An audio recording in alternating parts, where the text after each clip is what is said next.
ഈ പത്ര ഏജന്റന്മാർക്ക് ഒരു സംഘടന രൂപീകരിച്ചിട്ടുണ്ട്. ഈ പത്ര ഏജന്റന്മാരുടെ സംഘടന ഇതാദ്യമായി ഒരു സമരത്തിനൊരുങ്ങുകയാണ്. അതായത് ഓഗസ്റ്റ് 15 പത്രം അടിക്കരുത്. അതായത് ഓഗസ്റ്റ് 15 പത്രം അടിച്ച് 16 പത്രം ഇറങ്ങരുത്. ഓഗസ്റ്റ് 15 അവധിയായിരിക്കണം. ഓഗസ്റ്റ് 15 സ്വാതന്ത്ര്യദിനം അവധിയാണ്. മാധ്യമ സ്ഥാപനങ്ങൾക്കെല്ലാം അവധിയാണ്. എന്ന് പറഞ്ഞാൽ ചാനലുകൾക്കല്ല, ദിനപത്രങ്ങളുടെ ഓഫീസുകൾക്ക് അവധിയാണ്. അപ്പോൾ അവിടെ എന്താ ചെയ്യുന്നതെന്ന് ചോദിച്ചു കഴിഞ്ഞാൽ, അവിടെ അത്യാവശ്യം വേണ്ട തൊഴിലാളികളെ ഇവർ ഓവർ ടൈം കൊടുത്ത് വെച്ച് പത്രം അടിച്ച് ഇറക്കി എടുക്കും. അപ്പോൾ 16 തീയതി രാവിലെ നമുക്ക് പത്രവും ഉണ്ടാവും. പക്ഷേ ഇത്തവണ ഞങ്ങൾ പത്രം എടുക്കില്ല എന്ന് ഏജന്റന്മാർ എഴുതി കൊടുത്തു കഴിഞ്ഞു. ഏജന്റന്മാർ സംഘടനകൾ, ന്യൂസ് പേപ്പേഴ്സ് ഏജൻറ്റ്സ് അസോസിയേഷൻ എന്ന് പറയുന്ന സംഘടനയാണെന്ന് തോന്നുന്നു. അത് ഒത്തിരി നാളായി എഴുതി കൊടുത്തു കഴിഞ്ഞു. അപ്പോൾ ഇതിനെ സംബന്ധിച്ച് മാനേജ്മെൻറ്റുകളൊന്നും ഒരു അഭിപ്രായവും പറഞ്ഞിട്ടില്ല. എന്താ സംഭവം എന്നറിയാം. ഓണക്കാലം ആയതുകൊണ്ടുള്ള കച്ചവടം തന്നെയാണ്. ഓണക്കാലം ആകുമ്പോൾ ഇപ്പം മനോരമയൊക്കെ ഈ മാസം ആദ്യം തൊട്ടേ 1-ാം പേജ് ജാക്കറ്റ് പരസ്യമായിട്ടാണ് വരുന്നത്. എന്ന് പറഞ്ഞാൽ 1-ാം പേജിൽ പരസ്യം മാത്രമാണ്, ജാക്കറ്റ് മാത്രമാണ് ഉള്ളത്. മൊത്തം പരസ്യമാണല്ലോ, പരസ്യമാണ്. അപ്പം അങ്ങനെ ഇപ്പം ഈ സ്വാതന്ത്ര്യ ദിനം ഇന്നിപ്പം മനോരമയ്ക്കാണ് 2 പത്രമുണ്ട്. കാരണം 1-ാം പേജിൻ്റെ റേറ്റ് പറഞ്ഞ് പൈസ മേടിക്കുന്നതാണല്ലോ. അപ്പോൾ ഇവർ അതിനുള്ള തന്ത്രമാണ് 2 1-ാം പേജ് അടിക്കുക. റേറ്റ് കൊടുക്കുന്ന 1-ാം പേജിലായിരിക്കും, അപ്പോൾ 2 1-ാം പേജ് അടിക്കും. അപ്പം 2 പത്രം അടിക്കും. അപ്പോൾ അങ്ങനെ ആകുമ്പോൾ 2 1-ാം പേജ് വരും. അതാണ് പരിപാടി. അപ്പോൾ ഇതെന്താണ് ഇത്തവണ ഏജന്റന്മാർ പറഞ്ഞിരിക്കുന്നു, ഞങ്ങൾ ഇത് വിതരണം ചെയ്യില്ല. നിങ്ങൾ പത്രം അടിച്ചാൽ ഞങ്ങൾ വിതരണം ചെയ്യില്ല, ഞങ്ങൾ അതിൻ്റെ പണവും അടയ്ക്കില്ല. ഇത് കുറേ വർഷങ്ങൾക്ക് മുമ്പ് തിരുവനന്തപുരത്ത് ഒരു സംഭവം ഉണ്ടായി. ഒരു പ്രമുഖ ഇംഗ്ലീഷ് ദിനപത്രം അന്താരാഷ്ട്ര തൊഴിലാളി ദിനത്തിൽ മെയ് 1 ആളെ വെച്ച് ജോലി ചെയ്യിച്ചു. പത്രം ഇറക്കി. പക്ഷേ വരുന്ന രാവിലെ പത്രം തിരിച്ചെടുക്കേണ്ടിന്ന് അവർക്ക്. ഏജന്റന്മാർ പറ്റില്ലെന്നോ, ഞങ്ങൾ എടുക്കില്ല എന്ന് പറഞ്ഞു. ഇത് ഞങ്ങൾ തൊഴിലാളികൾക്ക് ഉള്ള ദിനമാണ്, അന്ന് നിങ്ങൾ ആളെ ജോലി ചെയ്ത് നിങ്ങളുടെ കാര്യം, പക്ഷേ ഇത് കൊണ്ട് വിതരണം നടത്തണമെന്ന് പറഞ്ഞാൽ ഞങ്ങളിത് കാണിക്കണം, എടുക്കില്ല എന്ന് പറഞ്ഞു. അന്ന് വലിയൊരു പ്രതിസന്ധിയായി പോയി. ഇതിനകത്ത് ഈ 15-ാം തീയതി പത്രം അടിക്കണോ വേണ്ടയോ എന്ന് തീരുമാനിക്കുന്നത് ശരിക്കും മനോരമയും മാതൃഭൂമിയാണ്. ഞാനൊരു പത്രസ്ഥാപനത്തിൽ നിന്ന് വന്നതാണ്. നമുക്കൊക്കെ പത്രം കുറവാണ്. അപ്പോൾ നമ്മൾ ചെയ്യുന്നത് എന്താണ്, കോമൺ ആയിട്ടൊരു വണ്ടിയിലാണ് ഈ പത്രം വിടുന്നത്. എന്നാൽ നമുക്ക് അങ്ങ് അടിച്ചേക്കാം എന്ന് വിചാരിച്ചാൽ നമ്മുടെ ഈ വണ്ടി ഓടത്തില്ല. കോമൺ ആയിട്ട് അതിനകത്ത് ആ പത്രത്തിൽ പോകുന്നത്, ഇപ്പം മംഗളം പത്രം കൊണ്ടുവന്ന വണ്ടിക്കകത്ത് ജന്മഭൂമി, ദീപിക, ദേശാഭിമാനി, മാധ്യമം, കേരളകൗമുദി എന്ന് വേണ്ട ബാക്കി ചെറുകിട പത്രങ്ങൾ, വീക്ഷണം തുടങ്ങിയ എല്ലാ പത്രങ്ങളും ഇതിനകത്ത് കാണും. ഇവർക്ക് എല്ലാവർക്കും കൂടെ ഈ പത്രത്തിൽ ഇതിനകത്ത് കൊണ്ട് പോകുന്നത്. അതിനിടയ്ക്ക് അവധിയുള്ള ദിവസം ഏതായാലും ഒരുത്തനടിച്ചാൽ അവർ കൊണ്ടുപോകത്തില്ല. ഏജന്മാർ ഈ വണ്ടി ഓടിക്കുന്ന ആൾക്കാർ വരത്തില്ല, അവർ കൊണ്ടുപോകത്തില്ല. അത് കമ്പനി വണ്ടിയല്ല, അല്ല പ്രൈവറ്റ് ആയിട്ട് വരുന്നത്. ഇപ്പം അപ്പോൾ എന്ത് ചെയ്യും, നമ്മുടെ ആൾക്കാർ നോക്കുന്നത് മനോരമയും മാതൃഭൂമിയും അടിക്കുന്നു എന്ന് നോക്കും. അപ്പോൾ മനോരമയും മാതൃഭൂമിയും കഴിഞ്ഞ് താഴോട്ടുള്ള പത്രങ്ങൾ മുഴുവൻ നോക്കുന്നത് ഇവർ രണ്ടും അടിക്കുന്നുണ്ടെങ്കിൽ മാത്രമേ ഇവരും അടിക്കുകയുള്ളൂ. അടിക്കുന്നില്ലെങ്കിൽ ഇവരും അടിക്കില്ല. ഇനി അഥവാ നമ്മൾ അടിച്ചു എന്ന് വിചാരിച്ചോളുക, പത്രം കിട്ടത്തില്ല പിറ്റേന്ന്. അതിൻ്റെ ദിവസം ഇത് രണ്ടും കൂടെ ഒന്നിച്ച് വരണ്ടുണ്ട്. ഇപ്പോൾ ഇതിനകത്ത് ഈ ഏജന്റുമാരുടെ സംഘടനകൾ വലിയ പ്രക്ഷോഭമായി രംഗത്ത് വന്നിരിക്കുന്ന മാനേജ്മെൻറ്റ് വകവെച്ച് കൊടുക്കാനുള്ള സാധ്യതയില്ല. നമുക്കറിയാം, പത്രം എന്ന് പറയുന്നത് കാലഹരണപ്പെട്ടുകൊണ്ടിരിക്കുക, പത്രം നിന്നുകൊണ്ടിരിക്കുക, മരണമണി മുഴുവൻ. കോവിഡ് കാലം തന്നെയായിരുന്നു ഇതിൻ്റെ ഒരു ശനിദശയ്ക്ക് തുടക്കം കുറിച്ചെന്ന്. ആൾ ഫ്ലാറ്റുകളിലും പത്രം വരുന്നത് നിർത്തി. പത്രം നിർത്തിയത് മാത്രമല്ല, പത്രത്തിൽ കൂടെ കോവിഡ് പടരുമെന്നും പറഞ്ഞൊരു വലിയ പ്രചാരണം വന്നു. പത്രം പല ഇതിലൂടെ വരുന്ന കോവിഡ് വരും. അവസാനം മാധ്യമങ്ങൾക്ക് ഇതിൻ്റെ ഷൂട്ട് ചെയ്ത് കാണിച്ചു കൊടുക്കേണ്ടി വന്നു. ഇത് ഞങ്ങൾ കൈകൊണ്ട് തൊടാതാണ് ഈ പ്രോസസ്സ് എന്ന് പറഞ്ഞുകൊണ്ട് എല്ലാവർക്കും തുറന്ന് കാണിച്ചു കൊടുക്കേണ്ടി വന്നു. അപ്പോൾ ഇതിനകത്തെ പ്രശ്നം എന്താണെന്ന് ചോദിച്ചു കഴിഞ്ഞാൽ, ഇപ്പം നിലവിൽ പത്രം ആർക്കും വേണ്ട. പത്രങ്ങളുടെ വരിക്കാർ വളരെയധികം കുറഞ്ഞു. സ്റ്റാറ്റസ് സിമ്പിളായിട്ട് പത്രം മേടിക്കുന്നവർ, പിന്നെ നമ്മളെപ്പോലെ മധ്യവയസ്സ് പിന്നിട്ട ആൾക്കാരും മാത്രമാണ് പത്രം വായിക്കാതിരിക്കാൻ പറ്റാത്തതുകൊണ്ട് പത്രം വായിക്കും.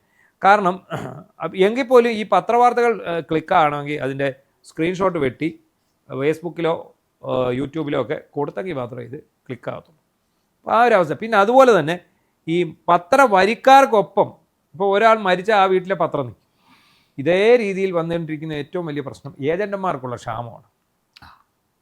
കുറച്ചങ്ങോട്ട് കഴിയുമ്പോഴേ ഏജന്റുമാരേ ഇല്ല. അതോ ഇപ്പോൾ ഉള്ളതൊക്കെ വളരെ സീനിയേഴ്സാണ്, പഴയ ആൾക്കാർ. 70-75 വയസ്സ് പാവപ്പെട്ടവരാണ്. വെളുപ്പാങ്കാലത്ത് 4 മണിക്ക് എണീറ്റ് ഈ മഴയും വെയിലും എല്ലാം കൊണ്ട് ഇവർക്ക് എന്നാ കിട്ടുന്നു ചോദിച്ചാൽ ഒന്നും കിട്ടുന്നില്ല. ഈ കമ്മീഷൻ വന്നുകൊണ്ട് ഇവർക്ക് കൊണ്ടുപോകുന്ന പിള്ളേർക്കോ അവർക്ക് കൊടുത്തു കഴിഞ്ഞാൽ ഒന്നും കിട്ടാനില്ല. അപ്പോൾ ഇവർ ഇപ്പോൾ ഒരു 70 വയസ്സ് ചെന്ന് അല്ലെങ്കിൽ 65 വയസ്സ് എന്നൊരു ഏജൻറ്റ് മരിക്കുന്നു എന്ന് ചോദിക്കുക. അപ്പോൾ അത്ര അവിടെ തീക്കുക. അവിടെ നിന്ന് അടുത്തത് എന്താ, പണ്ടത്തെ പരിപാടി എന്താണെന്ന് ചോദിച്ചാൽ ആ ആൾ മരിച്ചാൽ അദ്ദേഹത്തിൻ്റെ മകൻ പരമ്പരാഗതമായിട്ട് ഈ പത്രമായിട്ട് പോകുന്നതാണ്. എന്നാൽ ഇപ്പോൾ ആ മനുഷ്യൻ മരിച്ചു കഴിഞ്ഞാൽ പിന്നാലെ അവിടെ ചെന്ന് മകനോട് ചോദിക്കുമ്പോൾ അയാൾ പറയും പോയി വേറെ പണി നോക്കി, എനിക്ക് വെളുപ്പാങ്കാലത്ത് കിടന്ന് ഉറങ്ങണം, എനിക്ക് ഇതിനെ കൊണ്ടൊന്നും പറ്റത്തില്ല, നിങ്ങൾ എന്താണെന്ന് വെച്ചാൽ കൊണ്ടുപോക്കോ എന്നാൽ. അങ്ങനെ ഇപ്പോൾ പ്രമുഖ പത്രങ്ങൾക്കെല്ലാം കോപ്പി വന്നു. മനോരമയുടെയൊക്കെ ഇപ്പം ABC കണക്കെടുപ്പ് ഇപ്പോൾ എവിടെയെങ്കിലും കാണുന്നുണ്ടോ? ഇല്ല, ഇപ്പം കണക്കില്ല. പണ്ട് 25 ലക്ഷം, ഇപ്പം 10 ലക്ഷം പത്രത്തിൽ താഴെ മനോരമയ്ക്ക് മാതൃഭൂമിക്കൊക്കെ ഉള്ളൂ. ABC കണക്കെടുപ്പിന് ഇപ്പോൾ അവർ പെരുപ്പിച്ച് പത്രം അടിക്കാൻ പോലും തയ്യാറായി. അന്നത്തെ കാലത്ത് ഇവർ തമ്പോല, സ്വർണ്ണ തമ്പോല അതൊക്കെ പറഞ്ഞുള്ള ഈ കാർഡ് വെച്ച് റെഡിയാക്കി കൂട്ടുമായിരുന്നു. അപ്പോൾ ഇപ്പോൾ അതിനവർ തയ്യാറാകുന്നില്ല. ഇപ്പോൾ എന്ത് പറ്റി, ഏജന്റുമാർക്ക് സംഘടനയായി.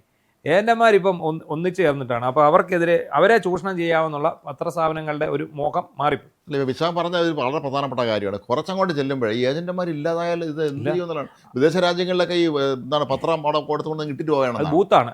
വിദേശ രാജ്യങ്ങളിലെല്ലാം നമ്മൾ ഈ പൈസ ഇട്ടിട്ട് എടുക്കുന്ന രീതിയിലുള്ള ബൂത്തുകളിൽ പാലെടുക്കുന്ന പോലെ തന്നെ പത്രം എടുക്കാം. അത് എനിക്കൊന്ന് മനോരമ എവിടെയൊക്കെ പരീക്ഷിച്ചാൽ, പക്ഷെ വിജയിച്ചോന്നറിയില്ല.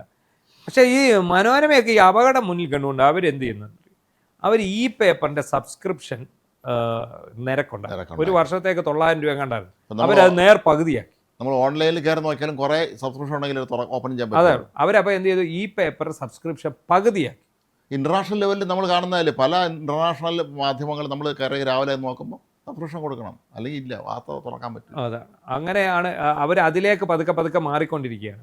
പക്ഷേ ഇത് ഈ പത്ര വ്യവസായം തന്നെ വലിയൊരു പ്രതിസന്ധിയിലേക്ക് പോയിക്കൊണ്ടിരിക്കുന്നു. ജീവനക്കാരുടെ ശമ്പളം ഇപ്പോൾ പത്രസ്ഥാപനങ്ങൾ ആർക്കും കൺഫർമേഷൻ കൊടുക്കുന്ന പരിപാടിയില്ല. കോൺട്രാക്ട് തന്നെയാണ്, കോൺട്രാക്റ്റാണ് ഇപ്പോൾ കൂടുതൽ എല്ലായിടത്തും കോൺട്രാക്റ്റാണ്. അല്ല, കൺഫർമേഷൻ കൊടുത്താൽ അതനുസരിച്ചുള്ള ആനുകൂല്യം വേജ് ബോർഡ്. ഇനിയിപ്പോൾ ഈ ലേബർ കോഡ് വന്നത് കാരണം അതും ഉണ്ടാകാൻ പോകുന്നു, വേജ് ബോർഡും വരുന്നില്ല. ഇതെല്ലാം ഒറ്റ പ്ലാറ്റ്ഫോമിന് കീഴിലേക്ക് വരികയാണല്ലോ.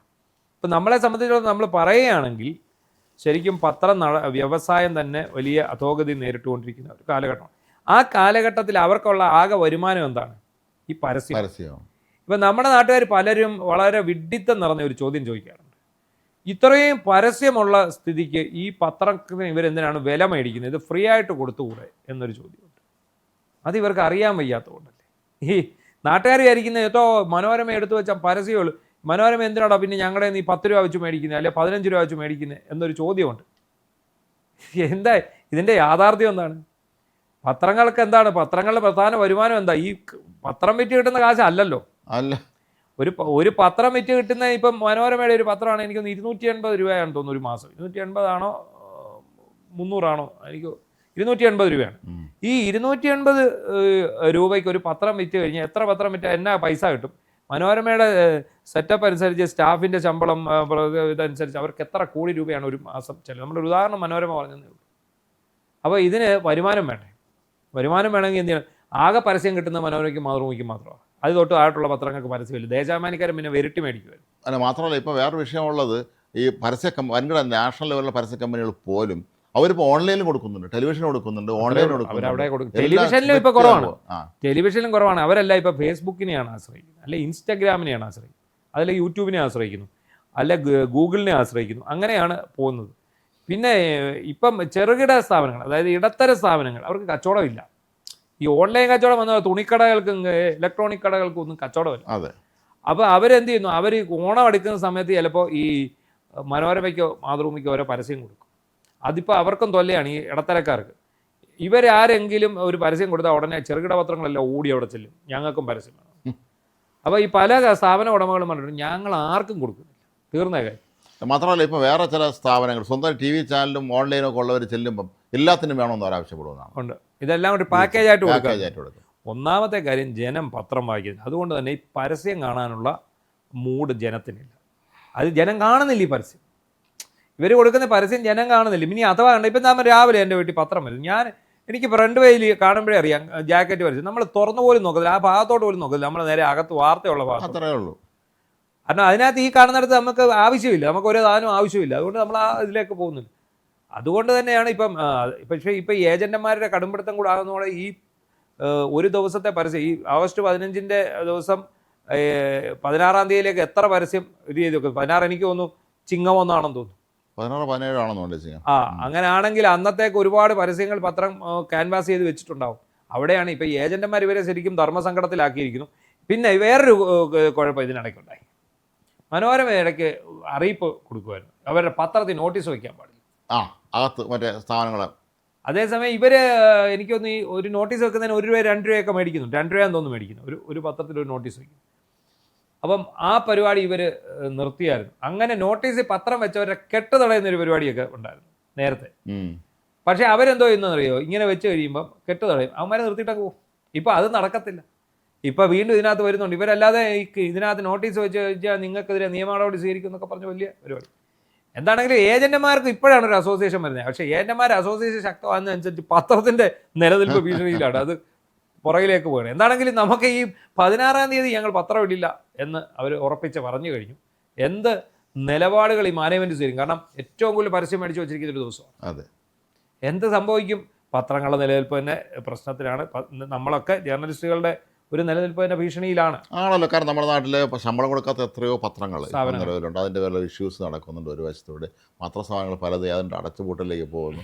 അതിന് വൻകിട പത്രസ്ഥാപനങ്ങൾ പോലും പഴയതുപോലെ അത്ര എളുപ്പത്തിലല്ല ഇവനോട്. അവരൊക്കെ കോവിഡ് കാലത്തൊക്കെ ശമ്പളമൊക്കെ വെട്ടിക്കുറയ്ക്കുകയൊക്കെ ചെയ്തു. മാത്രമല്ല ഈ ജോലി മാധ്യമപ്രവർത്തകരാവാൻ ഇപ്പോൾ ആളിനെ കിട്ടാത്തൊരവസ്ഥ അതുകൊണ്ട് വ്യാപകമായിക്കൊണ്ടിരിക്കുന്നു. അത് കയ്യിലൊരു ഫോണുള്ളവരെല്ലാം ഇപ്പം മാധ്യമപ്രവർത്തകരാണെന്ന് പറഞ്ഞ് നടക്കുന്നത്. ഞാൻ തന്നെ മാധ്യമപ്രവർത്തനായിട്ട് ഇറങ്ങിയാണ് അടുത്തരും.